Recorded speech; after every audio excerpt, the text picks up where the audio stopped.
Olá, eu sou o Victor Fontana e esse é o seu Destaque ABC2, o lugar da sua confiança para encontrar informações sobre fé, ciência e o diálogo entre essas duas coisas.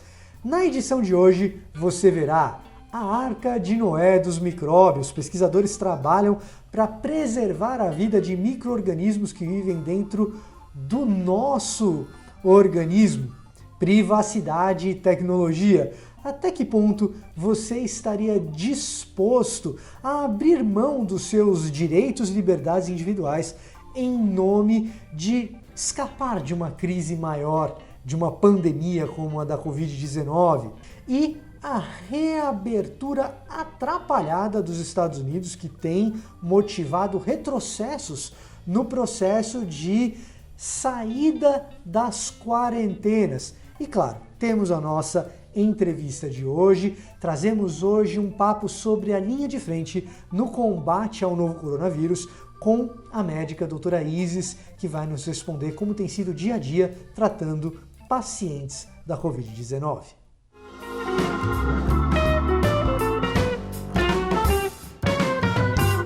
Uma arca de Noé para micro-organismos? Acredite se quiser, no meio dessa pandemia tem gente dedicada a preservar a vida de micróbios. E isso é muito importante, a gente já vai explicar o porquê. Na verdade, essas pessoas são pesquisadores de um projeto chamado Microbiota Vault, uma espécie de cofre da microbiota, que se destina a preservar as espécies de alguns micro-organismos que vivem dentro do nosso organismo. A ideia é simplesmente evitar futuras doenças ou tratar doenças do futuro decorrentes da diminuição do número de micro-organismos dentro do nosso corpo que ajudam no funcionamento do nosso corpo, para ser bem honesto. E na medida em que a gente trata algumas das nossas doenças, principalmente com antibióticos, a gente acaba perdendo esses micro-organismos. Então, esses cientistas da Microbiota Vault têm essa missão de Noé, talvez não separando macho e fêmea, é verdade, mas salvando uma série de espécies para que a nossa saúde não corra ainda maiores riscos, porque esses micro-organismos simplesmente deixaram de habitar o nosso ser.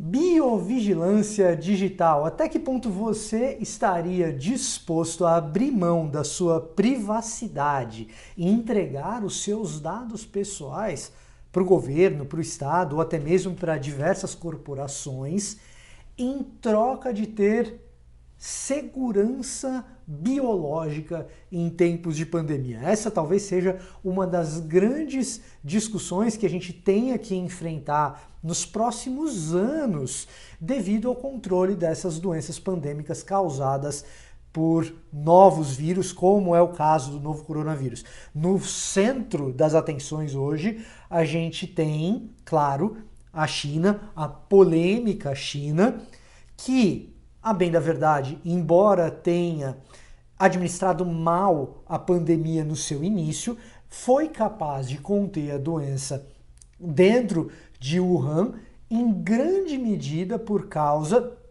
da vigilância digital feita por meio de telefones celulares e seus aplicativos. Claro que num contexto do regime chinês, um telefone celular ele serve como uma espécie de identificação, uma espécie de RG de qualquer cidadão, por meio do qual o governo monitora muito das suas atividades. E por meio desses sistemas de identificações, o governo foi capaz de restringir viagens de pessoas suspeitas de ter a doença, restringir a locomoção dessas pessoas e assim uma boa parte do controle da doença em território chinês foi feito. Isso, claro, restringe liberdades individuais, já existe uma série de resistências a tudo isso.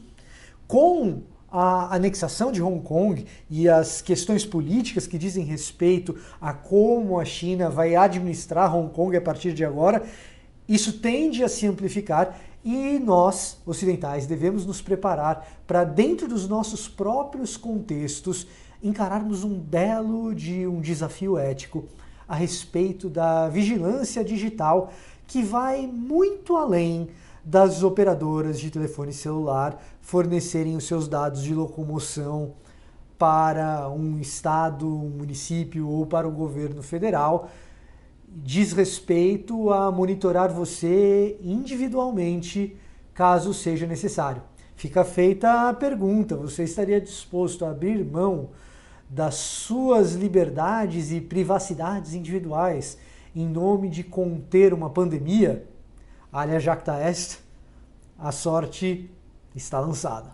Reabertura atrapalhada. Nos Estados Unidos, os casos confirmados de novo coronavírus aumentaram drasticamente nos últimos 7 dias, em parte devido a processos de reabertura da economia antes do devido preparo, com poucos testes e com uma cultura avessa ao distanciamento social, ao uso de máscaras.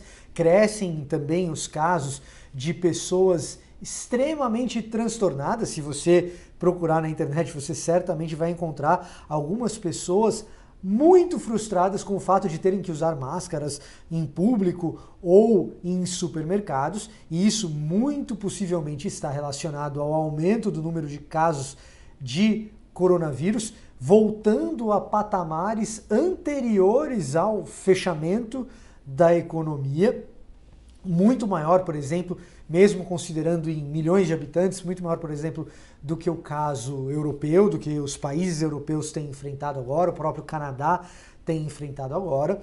Em especial, no estado do Texas, no estado da Flórida, já se reconsidera um freio no processo de reabertura ou mesmo um retrocesso nesse processo de reabertura. Isso já está acontecendo, por exemplo, na cidade de Miami, no litoral do sul da Flórida, onde as praias foram fechadas.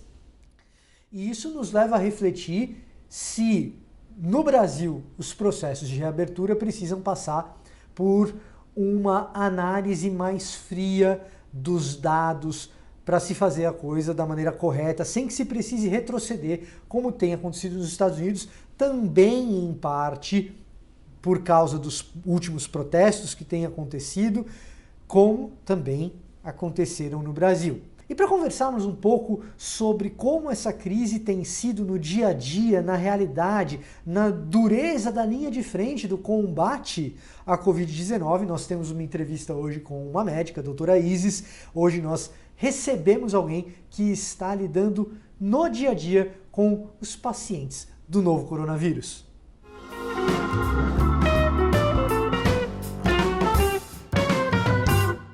Então, para falarmos sobre linha de frente no combate à Covid-19, nós trouxemos a doutora Isis Faria Prado, que é médica em pronto atendimento, está lidando no dia a dia com essa pandemia. Obrigado por nos atender, Isis. Eu queria saber de você um pouco o que mudou na tua rotina, desde que a pandemia começou. No dia a dia, assim, quais foram as mudanças que você experimentou? O que tem acontecido de diferente? Bom, olá a todos. Então, o que tem acontecido, considerando aí que a gente está há mais ou menos 4 meses, né, com a pandemia localizada no Brasil, muitas coisas da nossa rotina de atendimento mudou, sem dúvida. A começar a necessidade de usar equipamento de proteção individual que a gente não usava com frequência. A gente usava para casos definidos, para as patologias definidas para uso de equipamento de proteção individual. Então, em muitos lugares a gente tem que se paramentar, usar aquelas roupas especiais, né? Isso vai depender do tipo de paciente que você vai atender. Uma grande mudança também foi as definições de onde que os pacientes devem ficar, né? Então, muitos prontos-socorros tiveram que definir espaços para o atendimento desses pacientes que têm suspeita para o coronavírus, né? O Covid-19. O que mudou também, né? É porque a pandemia, ela teve várias fases, isso vai depender muito da região que você está, né? Considerando a gente está aqui em São Paulo, a gente já está lidando com isso aí desde fevereiro, março, né? Então, nós já vivemos vários estágios dessa epidemia.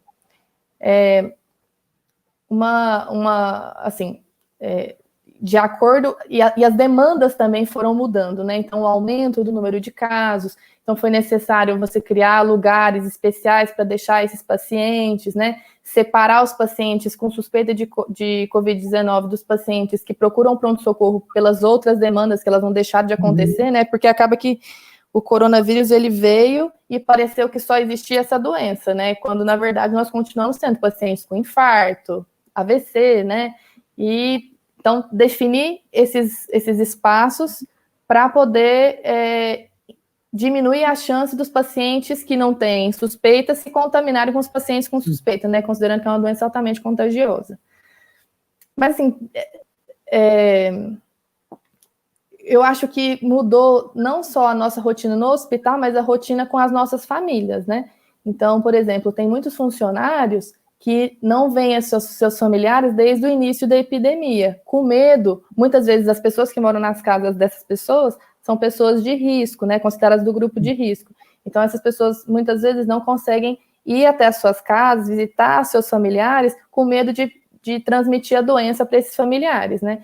Então, muito da rotina mudou. Então, por exemplo, eu trabalho num lugar que tem muitas mães que não estão vendo os seus filhos, porque os seus filhos são cuidados pelos pais, que são idosos, com doenças e fazendo parte do grupo de risco. Então, elas acabam não podendo ver os filhos por não poder ver os pais. Então, tem toda uma questão, assim, também social, né? Implicada nisso. Fora, né, uma coisa que a gente não lidava com tanta frequência, que é o óbito das pessoas que a gente trabalha, né? Então, um funcionário da enfermagem, um colega de trabalho, médico. Então, isso realmente mudou muito a nossa rotina, né? E também os nossos cuidados, de o tempo todo se preocupar com higienização de mãos, de onde que a gente encosta, onde a gente não encosta, encostar em si, encostar no outro. Então, toda essa preocupação que já existia, mas que está tendo que ser redobrada para a gente não disseminar a doença para pessoas que nem a doença tem, né? Então, não sei se eu respondi a sua pergunta. Não, eu acho que sim, eu acho que sim. De certa forma, eu acho que a rotina acabou mudando para todo mundo, mas a gente escuta pouco o profissional de saúde.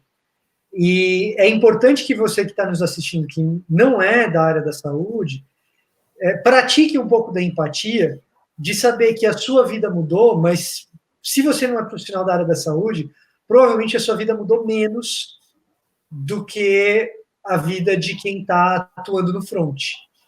De certa forma, a analogia é meio que quando você entra em guerra. A tua vida muda, mas a vida do soldado muda mais, entendeu? Sem dúvida. Eu acho que às vezes as pessoas romantizam muito as pessoas que estão, os profissionais de saúde estão na linha de frente, né, romantizam isso e esquecem que essas pessoas também são pessoas como você, como qualquer outra pessoa que está na rua, que tem família, que tem necessidades e demandas, que sofre, né, também por estar em isolamento e ir da casa para o trabalho, do trabalho para casa, né, e que muitas vezes a gente está sobrecarregado pelos atendimentos, porque os pacientes aumentaram de quantidade, a procura aumentou, mas os profissionais também aumentaram, né? Essa demanda ela foi compensada, e quantos profissionais não se contaminaram e muitas vezes tiveram que se afastar dos seus postos de trabalho, e esses funcionários não conseguiram ser repostos, entendeu? Então, é todo um... Assim, eu falo por mim, mas eu acho que muitas pessoas se sentirão representadas de se sentir mesmo sobrecarregada. Você sente que essa ausência, talvez na tua experiência particular, não tenho certeza em relação a isso, mas de repente de colegas, que houve também aí, sente-se também uma falta por causa desse aumento de demanda de, às vezes, material de trabalho, os insumos para se trabalhar. Mesmo você falou do equipamento de proteção individual. No começo, isso foi um desafio para muitos lugares, né? Sim, sem dúvida. Muitos lugares ainda estão sofrendo, né, com a falta de insumos. Assim, no início isso foi muito pior, né? Porque também teve uma questão do desespero da população que acabou comprando equipamento de proteção individual que jamais faria uso, e esses materiais que deviam ser destinados aos profissionais de saúde acabaram ficando escassos na fonte, né? Uhum. Isso foi um problema. E não ter o equipamento de proteção individual, com esse aumento da demanda, isso aumenta muito a chance de contaminação dos profissionais de saúde que estão ali lidando diretamente com esses pacientes contaminados, né? Você tem a chance disso virar um ciclo vicioso, que é um horror, né? Porque você tem uma demanda maior, aumenta a probabilidade de contaminação, aí diminui o número de profissionais. Diminui o número de profissionais, vocês estão fazendo mais coisa com menos gente, então os cuidados individuais também acaba que você não consegue fazer tudo que você gostaria. Perfeito. Vai dando um redemoinho disso daí que às vezes até perigoso. Assim, de certa forma, estando em São Paulo, as coisas parecem, né, na capital, né, parecem estar melhorando um pouco, mas para o restante do Brasil a gente ainda enfrenta problemas sérios.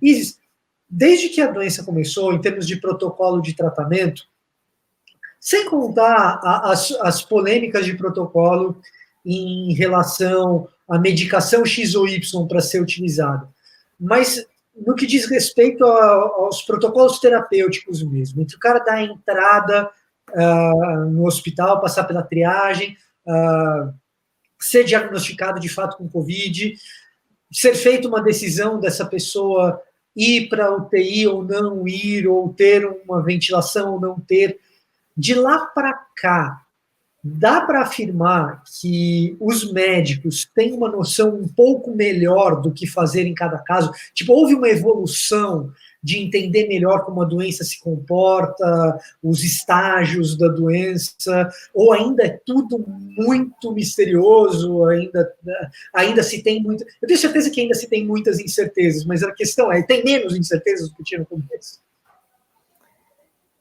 Bom, Vitor, o que a gente... Assim, é óbvio que a gente aprende com a experiência do outro. E considerando que a pandemia ela teve momentos diferentes em cada país, né? O momento de início diferentes, e considerando aí que foram mais ou menos 6 meses, né? Nós estamos completando aí de pandemia. Sem dúvida, a gente conseguiu aprender com o erro e os acertos dos outros países, né? Porque aparentemente a gente está um pouco atrasado em relação à epidemia que se iniciou, né? A gente já tem 6 meses de evolução.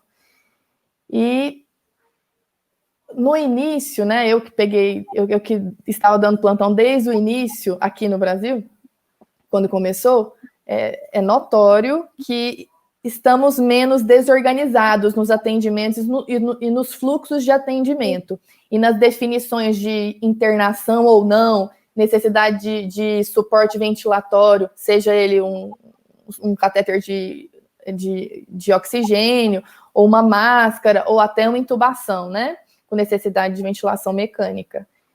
Que é aquele uso dos respiradores, né? Que as pessoas começaram a se familiarizar muito com esses termos depois que chegou a pandemia.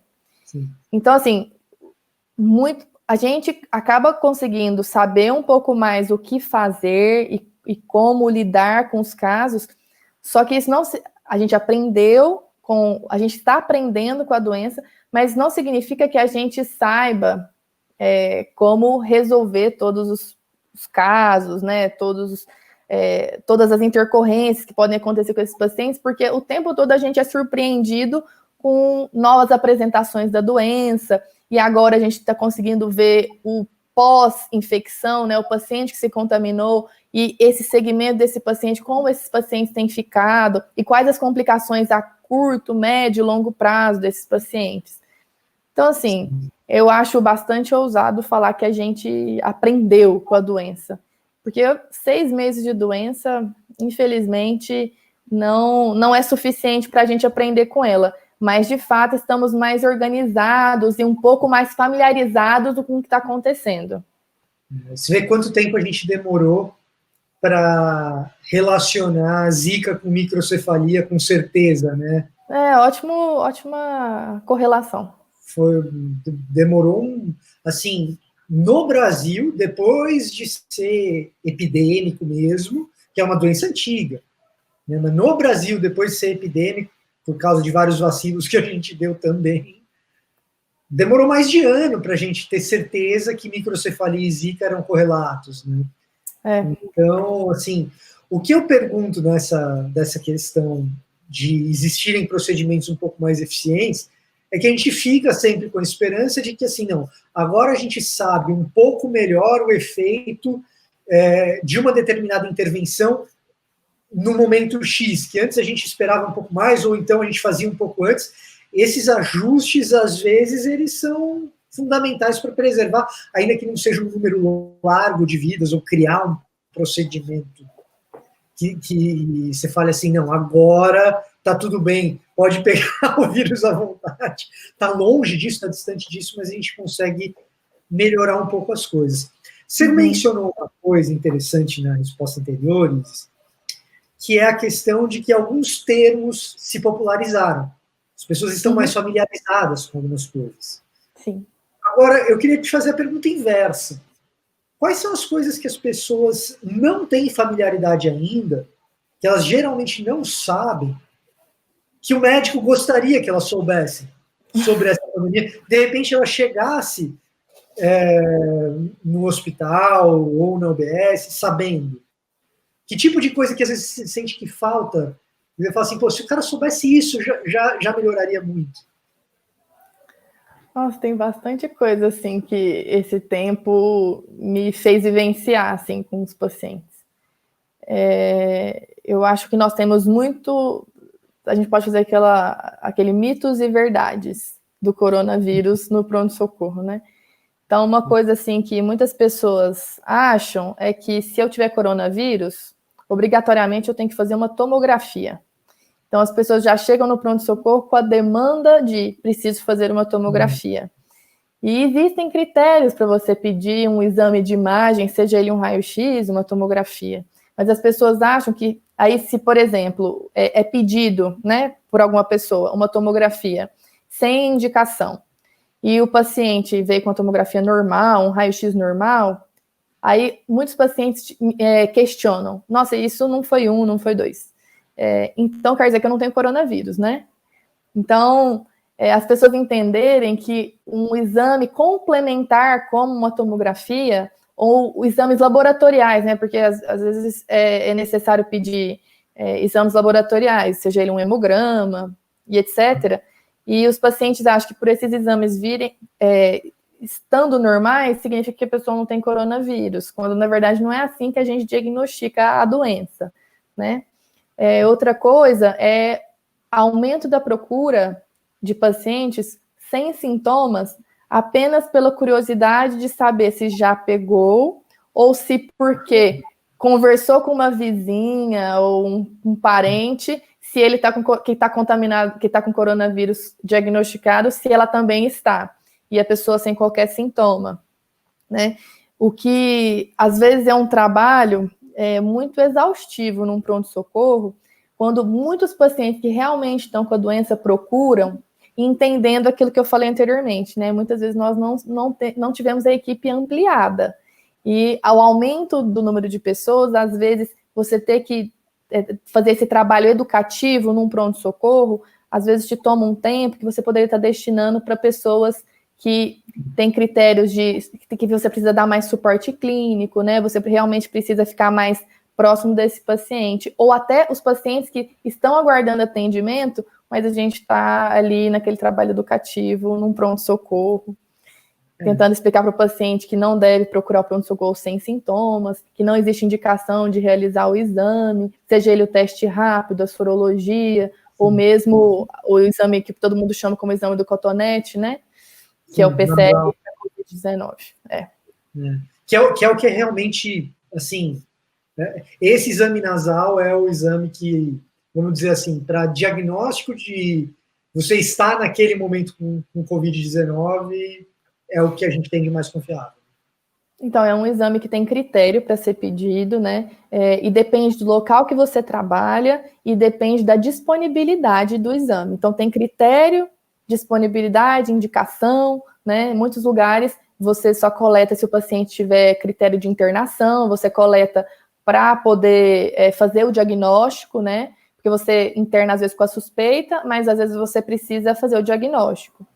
Agora, é um exame que tem um momento para ser coletado que a sensibilidade dele é maior, e se você, por exemplo, coleta num dado momento do quadro e vem negativo, não significa que o paciente não tenha, né? E aí, porque você tem que explicar algumas coisas em pronto-socorro que às vezes são difíceis da população em geral entender e compreender. E muitas vezes eles acham que é uma indisposição do médico com o paciente ou do hospital com o paciente que não quer fazer esse diagnóstico para ele, né? Então, por exemplo, você me perguntou aí se é o teste mais confiável. É um teste confiável, desde que ele seja coletado adequadamente, que ele seja armazenado e processado adequadamente. Porque também é possível você ter falsos negativos e falsos positivos.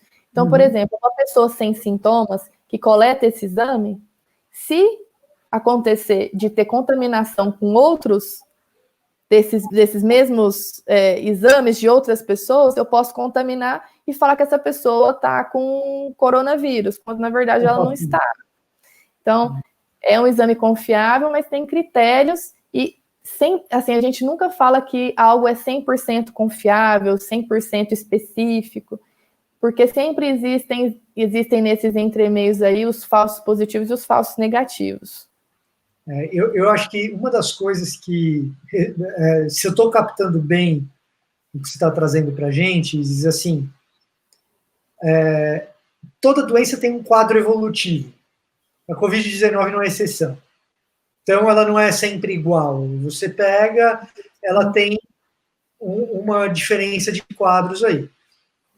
Dependendo da hora que você tiver, se você fizer a tal da tomografia, o quadro inflamatório pulmonar vai bater ali na tomografia, você vai olhar, pode até ser por outro motivo, né?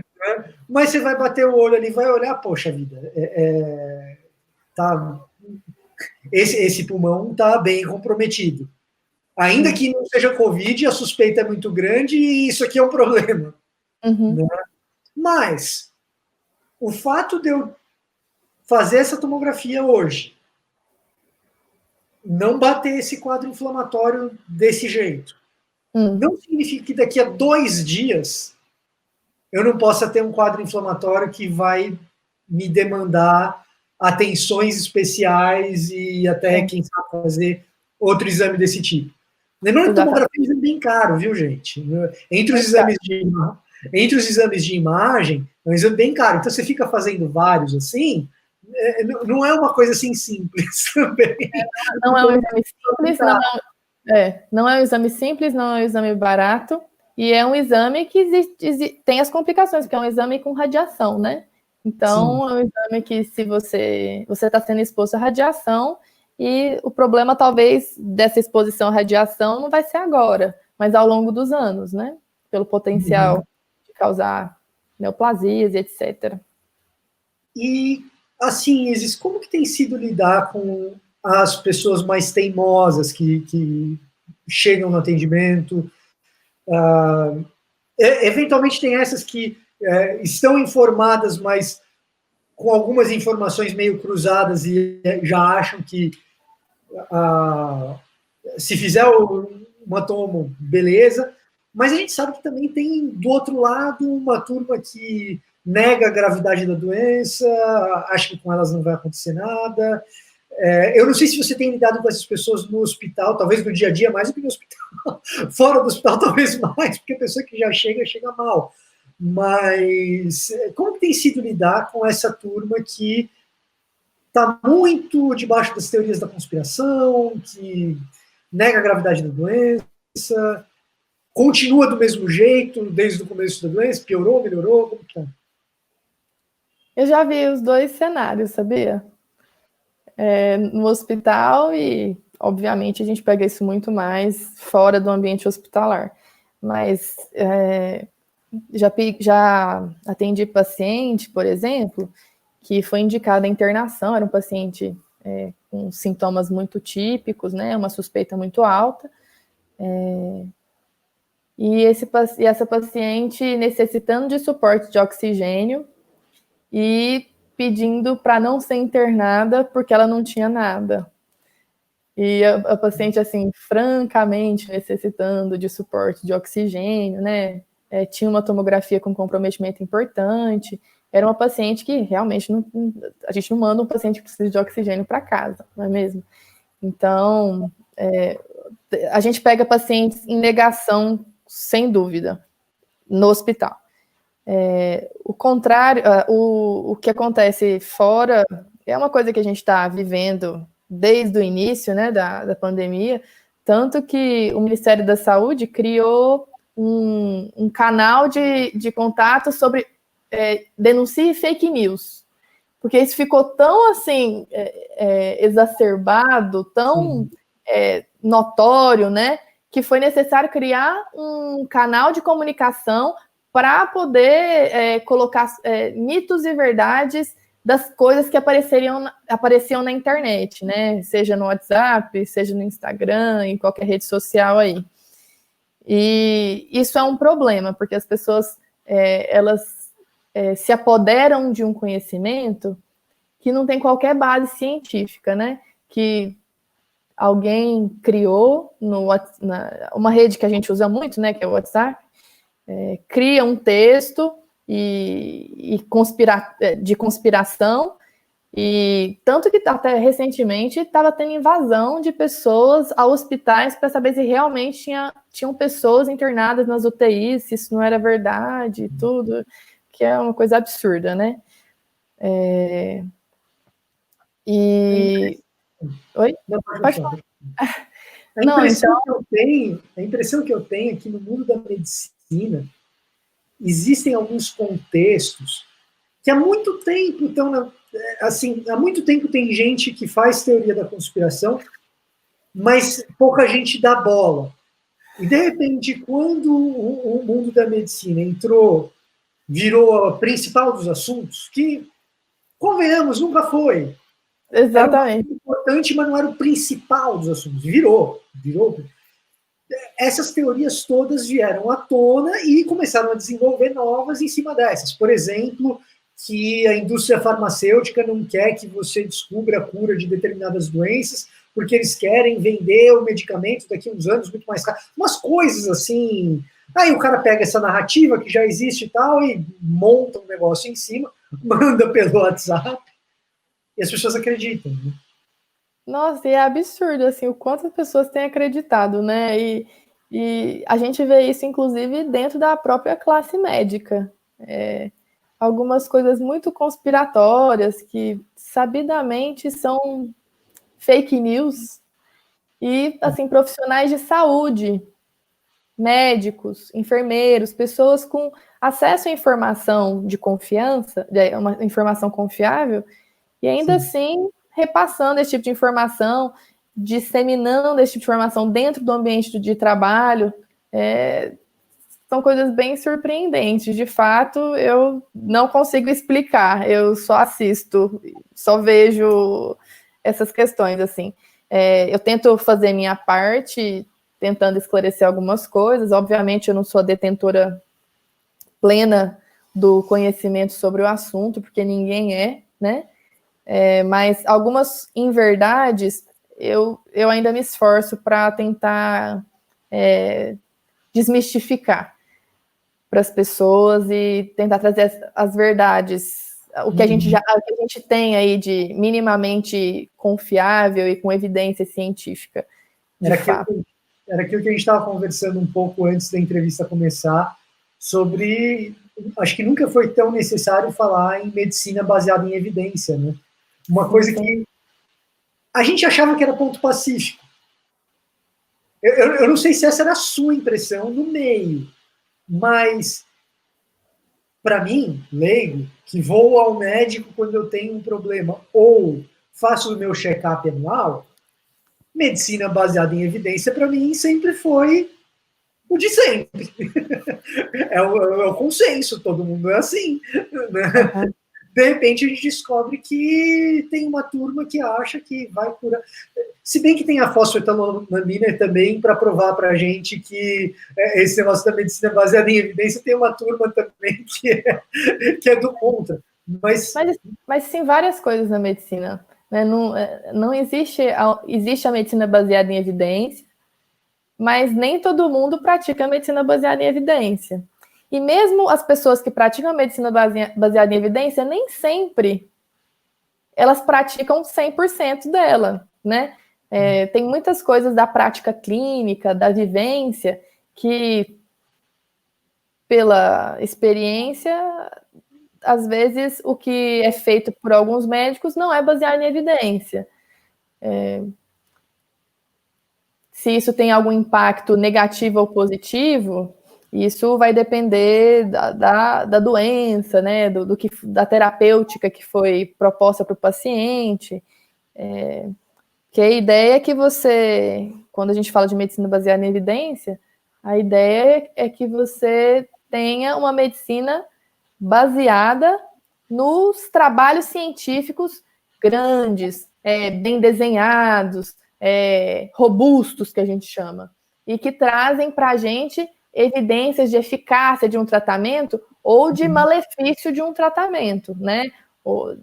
E isso existe há muito tempo, mas, por incrível que pareça, não era um assunto que a gente discutia, assim, desde sempre na medicina. Isso é um assunto novo, até para os próprios médicos, a medicina baseada em evidência, aprender a ler um artigo, aprender a entender se aquele material, ele é um material, se aquele estudo, ele é bem desenhado, se não é. Nós mesmos, médicos, temos dificuldade de avaliar isso, porque é uma coisa nova, apesar de antiga, para nós, agora, assim, não agora com a pandemia, mas nos últimos anos é que ela tem ganhado... Aquela coisa de você olhar se já teve revisão de pares, foi feito um duplo cego, randomizado, grupo de controle, aquela coisa. Né? E se foi feito onde? E, mais importante que isso, quem forneceu os dados? Exato. Os centros de pesquisa. Agora a gente tem esse problema também, né? Quem forneceu esses dados? Realmente. E aí, na outra ponta, acaba que a gente tem, quando estoura um negócio desse, o que acaba acontecendo é que, às vezes, o médico, ou às vezes a nossa bem-intencionada avó, que já achava que ia curar a gripe com própolis, o que já não é lá uma prática muito boa. Gripe é uma coisa séria, gente. Não vai curar com própolis. Já achava que curaria gripe com própolis, aí às vezes está achando que a Covid também, um própolis, vai dar conta. Né? Isis, olha só. Estou com dor no peito, ou senti que eu estou com alguns dos sintomas, entrei na internet, olhei a lista dos sintomas, acho que eu estou com sintoma. Parto para o hospital, ligo para o meu médico, o que eu faço? Vitor, assim, uma coisa que cresceu muito nos últimos anos foi a chamada telemedicina. Só que ela já existia há bastante tempo, só que ela ganhou uma evidência, né? Ficou assim em voga, né? A telemedicina com a chegada do coronavírus, né? Até porque muitos pacientes que precisavam ir até seus médicos, independente de coronavírus ou não, precisavam de consultas, né? Porque, assim, as doenças que a gente sempre lidou, elas continuaram, né? Os pacientes continuaram precisando de suporte médico, e não só se tivesse coronavírus ou não. Então, a telemedicina, ela conseguiu se infiltrar muito bem, inclusive para o SUS. Claro que não são todas as cidades, óbvio, né? Mas tem muitas cidades que têm um protocolo específico para pacientes com sintomas para Covid-19. E aí, isso vai depender da localidade. Então, assim, até para São Paulo, isso é variável, porque vai depender se você é um paciente do SUS, da região que você está, se você é um paciente de um plano de saúde, como aquele plano de saúde está lidando com pacientes com sintomas, então isso é muito variável. Uma coisa importante é que você não deve procurar assintomático, ou seja, você não ter nenhum sintoma, procurar o pronto-socorro com a curiosidade de saber se teve Covid ou não, né? Entendendo tudo aquilo que a gente já conversou, né? De aumentar a demanda num local que já tem a demanda aumentada pelos pacientes realmente doentes e com sintomas.